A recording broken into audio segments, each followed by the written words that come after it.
The other people. Seth Barnett performed last night at the General Store and Cafe in Big Stone Gap. A great place to go to have pizza. They have brick oven pizza. Victoria's the brick oven chef, as well as the owner, Penny. And they have some great salads there. And they also have like a beer. What would you call that, Gareth? A beer room? Oh, yeah, I suppose they had an excellent selection of beer there. So They yeah, had growlers. yeah. You purchased one a couple weeks back. Yeah, my first growler. Yeah, and so Seth, he performed there last night, 6-ounce bottle, and he did. something like that. So they have a lot of live music there on Wednesday, Thursday, Friday, and Saturday. So if people watching want to check out some live music, they can do that. It's not a very big place, so it's not super crowded, and everyone's doing the masks. Love to go back. And in that beer room, like every table had like an outlet right there on the table, so you could plug in your phone or whatever, which is really handy because I really needed to charge my phone that particular day. Yeah. So go check that out. We did a show. I just posted earlier a sidewalk session interview with Seth. So that's a little bit of a tongue twister. So we just walked around the block and I interviewed him, and we posted it earlier. There's so much comments coming in that it's hard to read them all. But yeah, it's been a fun show. Nate, you have anything you want to plug before we end the show? I will have another Nate Show podcast episode, like I said, this Tuesday. That's Apple, Spotify, or wherever people get podcasts from. They can find that. I'll be kind of keying in on fast food this Tuesday, and actually one of my lists was about fast food. If we would have done the list thing, so I was ready, kind of the tie-in. What would be one of your favorites fast foods? I'm such a big, and it's funny because I've stopped eating red meat recently, but like I'm such a big Arby's fan. Like I love Arby's. Right. Like anytime I'm on the road and I drive by an Arby's, I'm stopping. So Right. I'm going to have to check out your podcast. say it again. I'm sorry. So I'm going to have to check out your podcast. Please do. Try not to fall asleep while you're listening to it, but it is there. That's what I love about podcasts, is to put them on to just fall asleep to. Honestly, I'll still get credit for the stream. So if you just put it on at like 11 p.m. and then sleep in and just have it turned all the way down, I'll still get hours. Yeah. I'll take it. I don't care. I'll play all night long.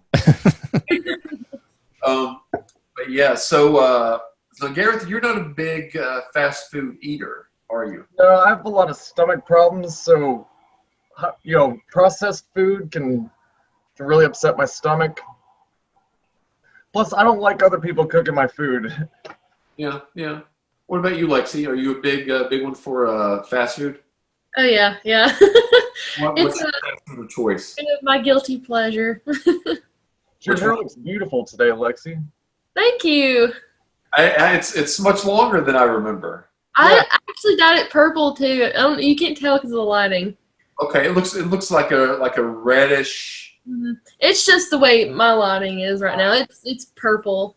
Garrett, I don't know if you've seen it since I dyed it or not. I don't think so. I'll have to come over and hang out and check it out. Yeah, definitely.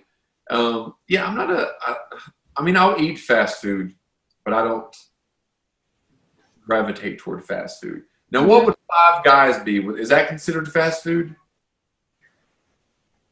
It's I think it's considered fast food the same way Steak and Shake is considered fast food, but I don't think of it as fast food because you're gonna have to sit down and wait a minute. So places with the drive-through is fast food. Yeah, I guess I would have to say, like, as far as fast food goes, I don't really eat fast food that much, but if I had to say, I would have to say Taco Bell, I guess. I mean, it's been at least. I enjoy a good Hardee's breakfast. Well, okay, I'll erase what I just said. I'll say a Hardee's breakfast because I've had that more recently than Taco Bell. I've had that twice within the last 6 months where I've had Taco Bell 0. So. Hardee's is on another level, honestly. Now, is there anything that you've tried to give up? Now, I won't. Is there anything that you've tried to give up during COVID? Now, I know, Nate, you had given up something last week, or had you posted about that. right. I didn't know if you want to bring that up, but if you want to, that's fine. If not, you can say something else. Yeah, that's I've tried to give up a few things during COVID. What about you? Want to get into that a little bit? yeah. So I didn't do it cold turkey like I had wanted to, but It's I too difficult, I think, to do it that way. yeah, I'm like really trying to wean myself off of Facebook. Like obviously I've shared a couple things today and then shared this so people can watch this as well. So like stuff like that as far as, just random stuff and the stuff for the Nate show I'll get on Facebook for, but as far as Personal thing. yeah, constantly scrolling and then arguing with people about this and that, it's just it was contributing hardcore, and that's what I addressed on the podcast too and in that video was a lot of my depression and anxiety issues. Like I felt like Facebook was just like hammering down on those. And so I was like, well, let me see if this helps. And in this past week, it actually has helped quite a bit to not always be focused on that. So I had to quit Twitter for that same reason a couple years ago. I had just got on there and it was total negativity. For sure. So I did like you did. I slowly cut back, and then I would just go occasionally, and then I would try to make sure I would never go to where it would have like the top new or the top trending things. I was like, I'm not going to that page. I'm only going to things that make me smile or make me laugh or that are positive or things like that. And then I just deleted the app.